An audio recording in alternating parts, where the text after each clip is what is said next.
el botón de arranque y el botón de paro. Estos botones de arranque y paro, ¿qué señal me están dando, Amanda? ¿Digital o analógica? Digital, profesora. Así es, digital. ¿Por qué, Amanda?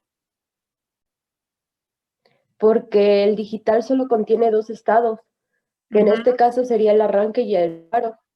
Ok, así es. Entonces, de ahí podemos también, nosotros, ponte participación, Amanda, por ahí, de ahí pues nosotros podemos definir, ¿sale? Que todo lo que sea botonera, todo lo que sea botones, todo lo que sean botoneras, van a ser señales discretas, señales digitales, porque solamente pueden hacer una cosa, ¿no? En este caso mandas tu pulso, ¿sale? Para que en este caso encienda el motor, ¿no? Y mandas otro pulso, sale con otro botón para que apague, ¿no? En este caso el motor. Dime, Gis, ¿qué pasó? Me surgió una duda, profesora. Bueno, es que a lo que yo me acuerdo un poco, cuando tenemos un timer, puede ser una botonera, que sería en arranque y paro, pero ahora sí que su trabajo es como ir variando en el tiempo varias partes. Entonces, ¿ahí cómo sería? ¿Serían ambas señales? No, es que el timer no se considera como una botonera, ¿sale? De hecho, por ejemplo, si tú buscaras catálogos de botoneras, vas a ver que en las botoneras no está incluido los timers, ¿sale? Es otro accesorio que tú vas a utilizar para poder ponerle tiempo, ¿sale? Entonces, el timer, ¿qué señal sería, Gis? ¿Analógica o digital? Analógica. Analógica. Gracias, profesora. Sí, de nada. ¿Ya me queda claro qué es una señal analógica y qué es una señal discreta? Por ejemplo, vamos a ver. También nosotros podemos tener salidas de nuestro PLC, que al final del día pues, son nuestros actuadores. Y estos actuadores pues, pueden también funcionar ya sea con una señal analógica o una señal digital o discreta, ¿sí? Si yo tuviera, por ejemplo, una válvula solenoide, por ejemplo, Montiel, arredondo. Sí. ¿Cómo funciona una solenoide, Montiel? Tienes apagado tu micrófono, Montiel. Sí, sí. Una señal solenoide. No, una solenoide. Una solenoide, ¿cómo funciona?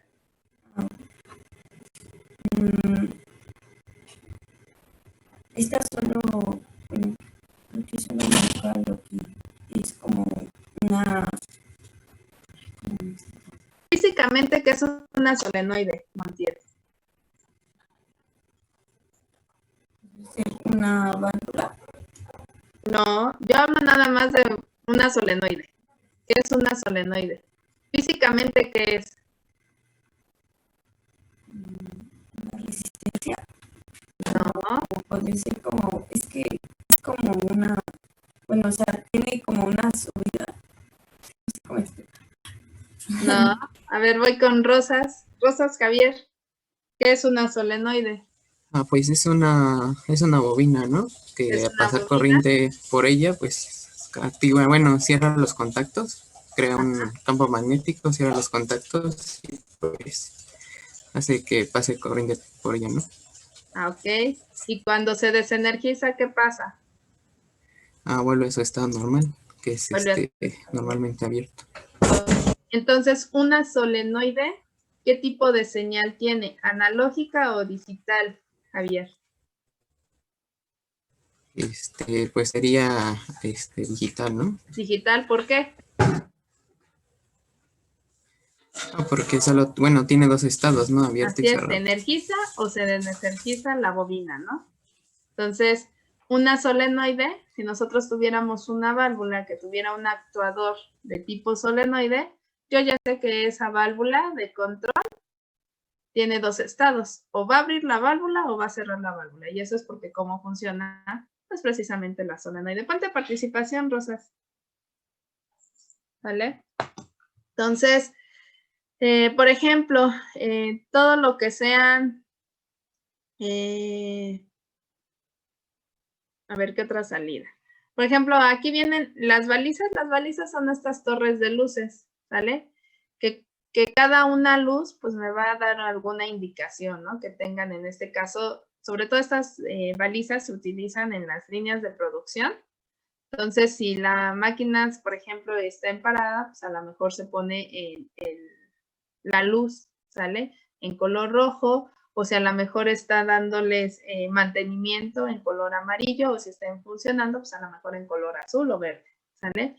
Entonces, estas balizas o estas torres, ¿sale? De semáforo, por ejemplo, a ver, vamos con de sales. ¿Estás por ahí de sales? Sí, maestra, adiós. Las balizas, ¿qué tipo de señal yo tendría? ¿Una señal analógica o una señal digital? Analógica, ¿no? ¿Por qué analógica? Porque, bueno,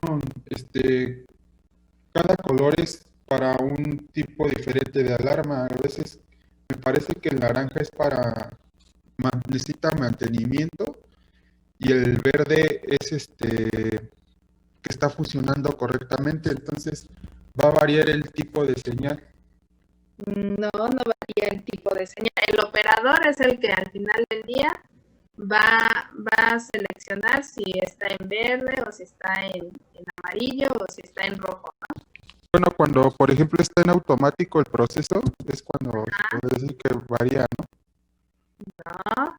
Paula.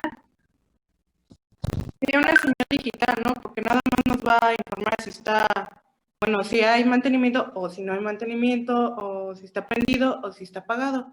Exactamente. La luz solamente se va a energizar o desenergizar cuando se le requiera, ¿sale? Entonces, ponte participación, Ortiz, Paula. Gracias.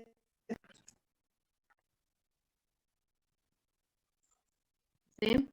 ¿Sí me queda claro de sales? Aunque lo haga el PLC de forma automática, ¿sale? Que a lo mejor se atascó mi línea de producción, ¿sale? Y eso provocó que se parara mi línea de producción. Entonces va a mandar a encender ese foquito, ese foquito en color rojo. Ah, bueno, hubo una parada en la línea de producción. Pero en cuanto se arregle ese atascamiento, por ejemplo, otra vez la banda va a volver a iniciar. Entonces se va a apagar ese foquito. ¿Sí, de sales? ¿Me queda claro? Sí, ya me quedó claro.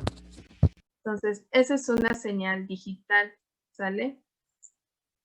Entonces, también en las salidas tenemos señales analógicas y digitales. Es importante, ¿sale? Esto es muy importante que ustedes lo tengan bien definido. ¿Por qué? Porque al momento que nosotros vayamos a seleccionar un PLC, los PLC se tienen que seleccionar de acuerdo a las entradas y salidas y de qué tipo van a ser estas entradas o salidas, si van a ser analógicas o van a ser digitales, ¿sale? Por ejemplo, tú vas a conectar un transmisor, ¿sale? Hacia el PLC. Ya sabemos que es una entrada analógica. El PLC no va a saber cómo funciona el transmisor, ¿sale? Si es un transmisor que tiene un sensor piezoresistivo, o si tiene un sensor... No le importa cómo funciona el transmisor. Lo único que le importa al PLC es qué tipo de señal me está generando ese instrumento, ese transmisor. Ah, pues me está generando una señal analógica. Entonces yo voy a llegar y conectarme al módulo de entradas analógicas, voy a conectar ese instrumento. Entonces, de ahí es importante. Por eso se ven los principios de funcionamiento para que de ahí ustedes puedan saber si ese instrumento me está generando una señal analógica o me está generando una señal digital. Y eso es porque más adelante, cuando yo tenga que seleccionar el PLC, necesito definir estas entradas y salidas de acuerdo al tipo de señal que me esté generando cada uno de los instrumentos, ¿vale? Entonces, esto es importante que lo tengan ustedes bien en cuenta porque llega a pasar que cuando ustedes están allá afuera y que les encarguen comprar el PLC, ¿sale? Si no aprendieron bien esto, van a seleccionar incorrectamente su PLC. Y lo peor del caso es que cuando ustedes quieran conectar un instrumento hacia el PLC, no lo van a poder hacer porque a lo mejor ya no tienen las entradas o salidas suficientes para poder conectar el instrumento. ¿Por qué? Porque yo tomé mal la señal del instrumento, ¿sale? Entonces, espero que quede claro, ¿sale? Con esta parte de que es una señal analógica y digital, porque más adelante cuando empecemos a ver, o ustedes más bien hagan el ejercicio que yo les doy los DTIs, ustedes deben de saber, deben de tener la capacidad ya de poder decidir, este instrumento me da una señal analógica, este instrumento me va a dar una señal discreta. Ahora, ¿es entrada o salida? Ya vimos que todo lo que sean, ahí ustedes anoten, todo lo que sean sensores, transmisores y botoneras son entradas a mi PLC. Y todo lo que sean actuadores, ¿sale? Actuadores. Acuérdense que los actuadores siempre son los que van a estar haciendo una acción correctiva, ¿sale? Para que mi variable controlada llegue al punto de ajuste o al punto deseado. Entonces, todos los actuadores, ¿sale? Van a ser siempre salidas, ¿sale? Pues debemos tener desde válvulas, arrancadores, bombas, motores, sopladores, balizas, alarmas. Todo eso son salidas, ¿vale? Hacia mi sistema. Entonces, dentro de la clasificación de los PLCs, vamos a ver que podemos clasificar nosotros los PLCs en dos, ¿sale? Entonces, en la actualidad encontramos pues una gran variedad de PLCs, pero todos caen en alguna de las clasificaciones siguientes. La primera de ellas es de acuerdo a su estructura externa, ¿sale? Es decir, físicamente cómo se ve el controlador, el PLC.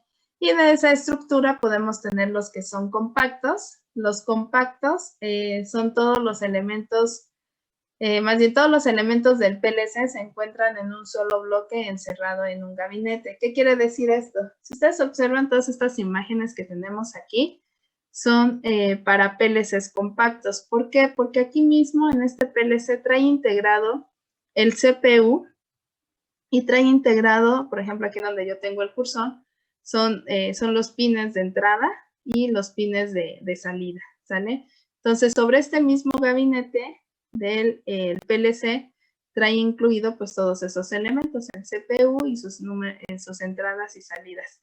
Si se requiere alguna expansión, porque a lo mejor estas entradas no me son suficientes para lo que yo requiero, bueno, se compran unos módulos de expansión que se van agregando a su PLC, pero como trae integrado desde un principio el CPU, estos son los PLCs compactos, ¿no? Y podemos tener, igual dentro de la clasificación de la estructura, los PLCs modulares, que cada módulo es una función, ¿sale? Es decir, si ustedes observan, aquí, por ejemplo, estos PLCs son modulares porque, por ejemplo, aquí donde yo tengo el cursor, este es un módulo, este es el módulo de alimentación, ¿sale?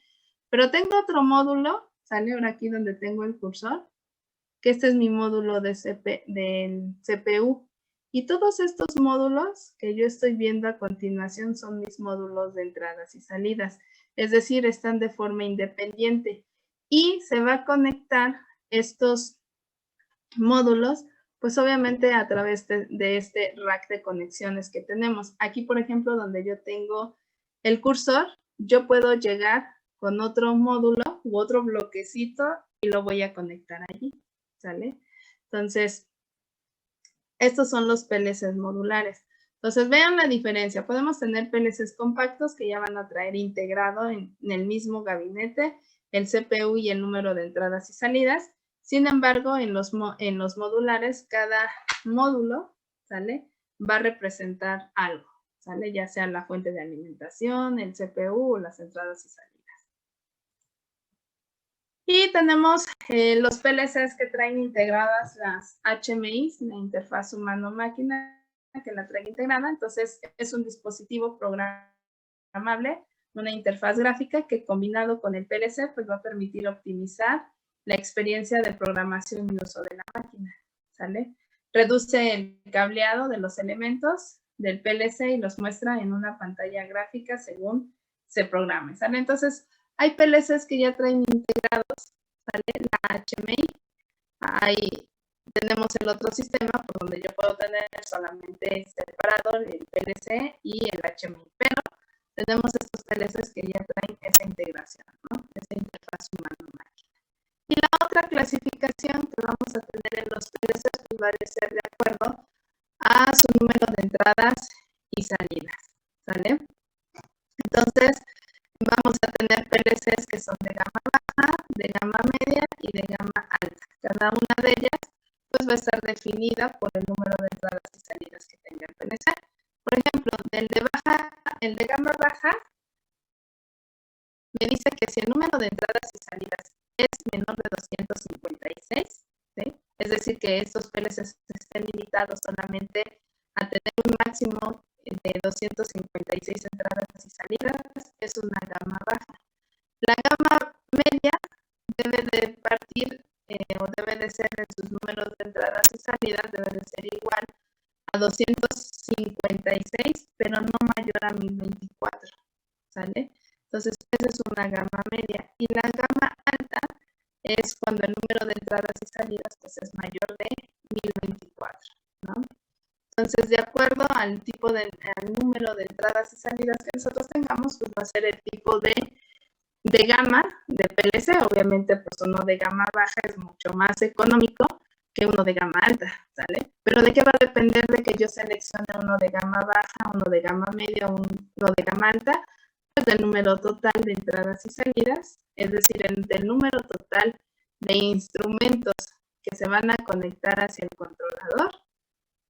De eso va a depender qué gama es la que se va a ir el PLC, ¿no? Por ejemplo, en un proyecto que estuve trabajando para la refinería de Tula, en la parte del proceso de azufre, solamente de la planta de azufre, porque había muchas plantas para poder refinar, ¿no? Pero hablando solamente de la planta de azufre, llevábamos en total 5,000 señales, ¿sale? Es decir, 5,000 entradas y salidas. Obviamente ese PLC ya era de una gama alta, ¿no? Entonces, teníamos que hacer la selección del PLC, obviamente, para esas 5,000 señales, ¿no? Entonces, por eso es importante que ustedes aprendan esta parte que es lo básico, pero que les va a ayudar para poder seleccionar un PLC, no importando de qué gama o qué número total de entradas y salidas tengan. Así puede ser un mini proceso, ¿sale? Pero pueden seleccionar correctamente su PLC, ¿vale? ¿Y cómo opera un PLC? Ya les decía que todos los instrumentos tienen un principio de funcionamiento y el PLC o nuestro controlador pues no es la excepción. El ciclo de operación del PLC también se conoce como su ciclo de scan y simplemente lo que hace este ciclo, una vez que el PLC haya arrancado, lo primerito que va a hacer es que va a leer el estatus de las entradas, es decir, cómo se encuentran esas entradas, ¿sale? Una vez que lee ese estatus de entradas, lo siguiente que va a hacer el PLC es ejecutar el programa de control para poder accionar o apagar bobinas internas del mismo PLC, ¿sale? Entonces empieza a ejecutar el programa y lo último que va a hacer es actualizar las salidas. ¿De acuerdo a qué? Pues obviamente a la información que ya tiene el PLC, del estatus de cómo se encuentran las entradas, de qué es lo que va a estar ejecutando el programa que tiene, para que los actuadores, pues, ahora sí que hagan su chamba, ¿no? Y este ciclo se está repitiendo. Deja de hacer este ciclo en PLC, pues hasta el momento de que yo deje fuera de línea el PLC o lo apague. Cuando yo apague el PLC deja de funcionar y obviamente deja de hacer este ciclo, ¿vale? Entonces, un PLC tiene un funcionamiento salvo en el proceso inicial que sigue a un reset de tipo secuencial y cíclico. Es decir, las operaciones tienen lugar una tras otra y se va repitiendo continuamente continuamente mientras el PLC se mantenga energizado. Cuando se desenergice o cuando nosotros lo apaguemos, pues simplemente deja de hacer este ciclo de scan, ¿no? A este proceso se le conoce como scan del PLC y es un parámetro de especificación importante en un PLC, ya que nos da una idea de la rapidez de operación del PLC, ¿sale? Entonces, cuando nosotros veamos catálogos de proveedores, me van a decir cuál es el ciclo de scan, es decir, el tiempo de scan que va a tener nuestro PLC. Ahorita vamos a ver por qué es importante seleccionar esta parte del ciclo de scan del PLC.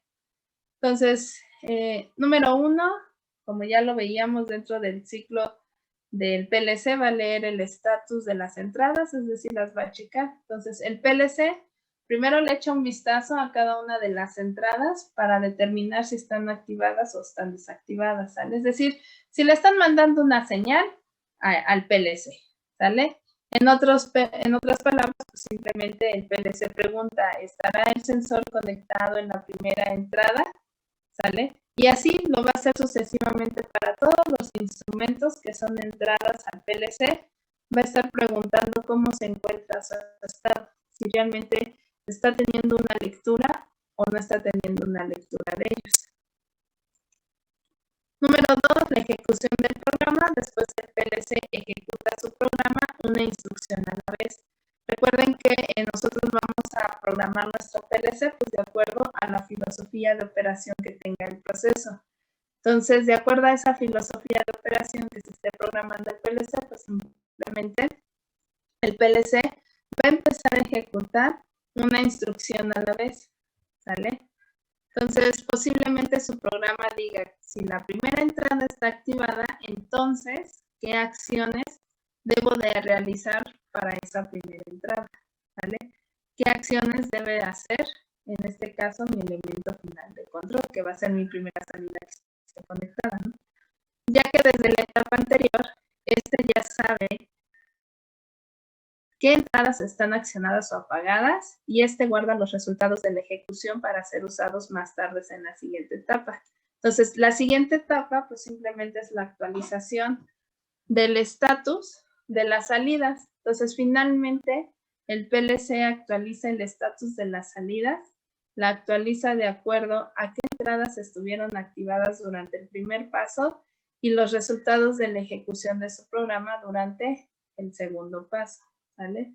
Entonces, eso es lo que hace en este caso el PLC, es lo que hace en este caso su ciclo de scan. De hecho, ayer nosotros estábamos viendo la primera parte que era la definición de los controladores. Entonces, déjenme regreso a este para que veamos.